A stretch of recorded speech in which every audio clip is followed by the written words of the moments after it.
Shalom.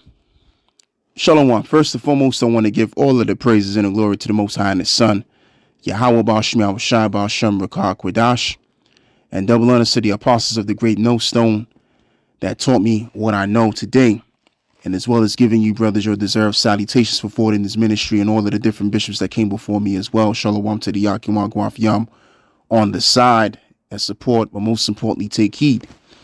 And this your brother Laban once again.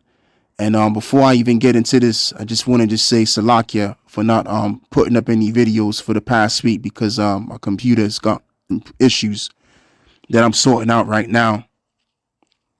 And it's probably to do with a large amount of data on my computer.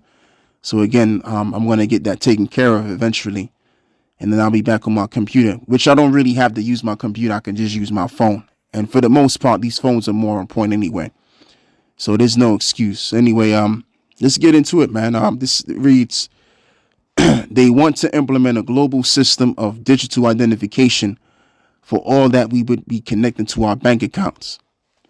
It doesn't take a genius to figure out where this could be heading. For a moment, I would like for you to imagine a rather chilling fictional scenario not too far in the future. All global citizens are required to possess proper digital identification, or else they will not be permitted to access the new global digital financial system.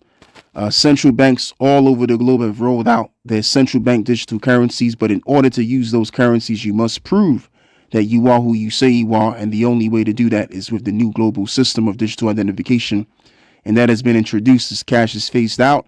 Those that resist being a part of the new global system are increasingly pushed to the outer fringes of society. Hardly anyone is willing to employ them any longer. It has become virtually impossible for them to get loans, and they are looked down upon by much of the general population.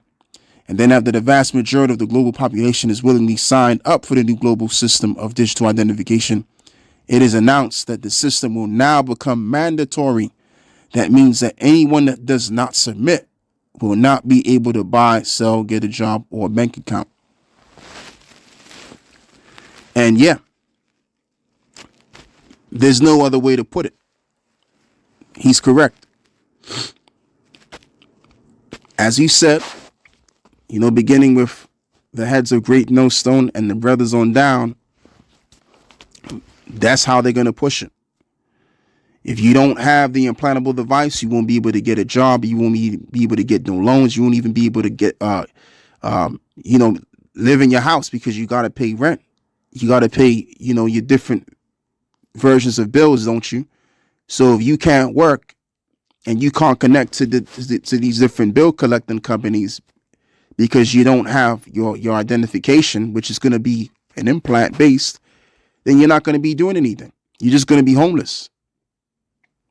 This is what's coming, man. So it's going to start to get real for those that weren't real to begin with concerning this prophecy as it stands. As of right now, you have these other guys out there, which is understandable. These are the camps. They've been compromised. So they're going to teach the way that they're going to teach to keep their congregation in a state of ignorance. And they themselves have to convince themselves too that that lie is the truth, which is totally an unsmart thing to do, man, because when you keep teaching something, it becomes of you.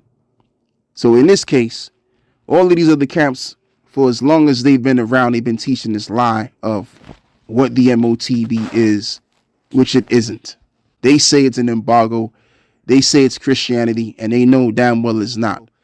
When all hell breaks loose, because they taught this lie, and now they're convinced of this lie subconsciously, and as well as their congregation too, they're going to be rocked psychologically to and fro. And guess what's going to happen? They're going to take that mark. That's what's going to happen. All right. Because they were never really teaching it the way they were supposed to teach what the MOTB prophecy is. Okay. But see, us back here at the Great No Stone, we was real. We was truthful about the mark of the beast breakdown and what it is. So when it gets real, we're not going to be wooed that much. We may be a little bit uncomfortable because we're in the flesh, but we're not going to be wooed to the point where we're rocked out psychologically. So now I want to move forward and I want to read something else, which is interesting. This is from the naturalnews.com. And this reads, IMF working hard on a new global CBDC platform to replace dollar and other national currencies. If the International Monetary Fund is successful in unleashing a new global CBDC platform, as managing director Kristalina Georgieva says, the group is currently working hard on, then soon the world's entire money supply will be controlled by a group of unelected bureaucrats. Right now, the various currencies of the world are, for the most part, already controlled by unelected private central banking cartels, which is what they are. A new International Monetary Fund, CBDC, however, would unify them all into one cashless cryptocurrency that everyone will be forced to use in order to buy and sell. If we are to be successful, the central bank digital currencies could not be fragmented.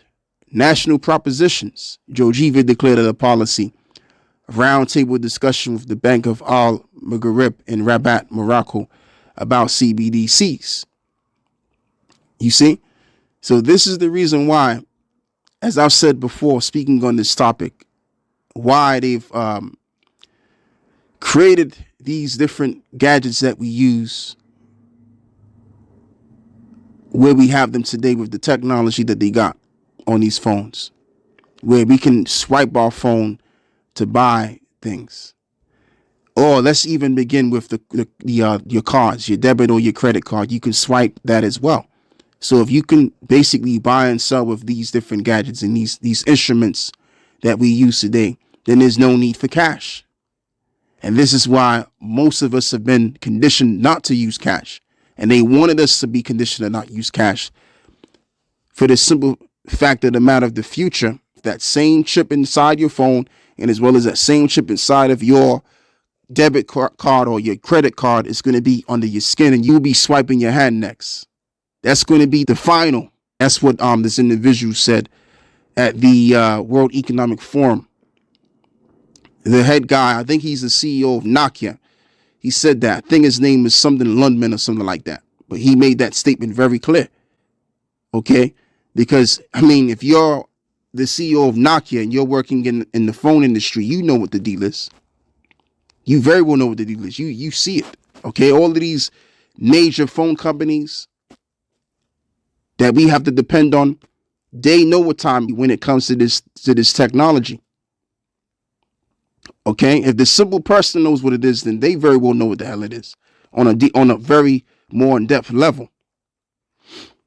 So now let me read some more on this. Let me read this part again. We're going to read this part right again. Right now, various currencies, this is important. Various currencies of the world are, for the most part, already controlled by unelected private central banking cartels. A new IMF CBDC, however, would unify them all, this is the point, into one cashless cryptocurrency that everyone will be forced to use in order to buy and sell. And the only way you're going to be able to buy and sell is by having that digital ID, the digital ID is what I see is going to be based on that implant. If you don't have that implant under your skin by then, you won't be able to correspond with society. You won't be able to do anything. Okay, as this individual puts it, Tyler Durden. If you don't have this, then you won't be connected with your CBDC, and therefore you won't be able to buy or sell anything. So this goes all the way back to what John the Revelator said in Revelations 13 and 16. It's all leading up to that point. And I might as well just read it. I know we've read it so many times, but I'll just have to read it again. This is Revelations 13. What is it? Let's just get to the point. 16. And he calls of all, both small and great, rich and poor, free and bond, to receive a mark in their right hand or in their forehead. 17. And that no man might buy or sell, saying that he had the mark or the name of the beast or the number of his name. All right. So if you don't have that implant by then, you won't be able to buy or sell or do anything. Revelations 13 and 16, and he calls of all, both small and great, rich and poor, free and bond, to receive a mark in the right hand on their foreheads, and that no man might buy or sell till he had the mark or the name of the beast or the number of his name. And this is very basic to see. And you know, too, I'm going to even put it this way. All of these other leaders in these different camps, they very well know that it's the C-hip, but they're not going to teach it. They're going to teach otherwise to keep their congregation in the state of ignorance. And what these guys don't understand, what's so dangerous when you're teaching something at a consistent basis. You may be very well teaching other people a lie, but guess what? You're also teaching yourself to believe a lie if you're teaching it at a consistent basis. Okay? So even though they may know, not that they may, but they do know that the MOTB interpretation is in relation to the implantable device, they themselves are not going to believe it because they've been taught this lie, or they have been teaching this lie, they've been teaching this lie so long that they themselves subconsciously believes it. You see what I'm saying? And this is why it reads in the book of Proverbs, 18 and 21, death and life are in the power of the tongue, and they that love it shall eat the fruits of it. And this is the reason why you got to be careful what you're saying, especially at a consistent basis. And although these dudes know the truth, that it's the C-hip, they themselves are still going to be convinced of the lie because they've been teaching it so many doggone times, man. So when it gets real out here, like I said, they're going to get psychologically rocked to and fro to the point where they're going to seek to save their only life, which is vain anyway. Okay. So that's why you have to speak the truth. When you speak the truth at a consistent basis, you are consistent living in the truth. So when things happen in the reality, it's not going to woo you because you've been there. You've been speaking on things in regards to reality, as the apostle puts it, Apostle Gabar, some time ago, that we are students of reality. If you're teaching lies at a consistent basis, you're going to be a student of an illusionistic world, which illusions only but last for so long. And in reality, dissolves those illusions. So it's best to teach what's real rather than what's fake. Okay? It's all about the truth, man. And the truth is that this system, this mark of the beast system, is being set up, is being forwarded from a currency standpoint. They're looking to get rid of these currencies, and they're setting up the digital ID, which I believe the digital ID is gonna link up to that mark. And that's going to confirm your digital identification. All right. And then with that identification, you'll be able to link back up to the grip, and as well as you'll be connected to your currency, your CBDC cryptocurrency, so to speak, which ties into what the mark of the beast is. All right. Which you're going to need that implantable device, like I've said, which is what the identification is. The digital identification is. So yeah, that's all I have to say. With that, I'm closing. Shalom.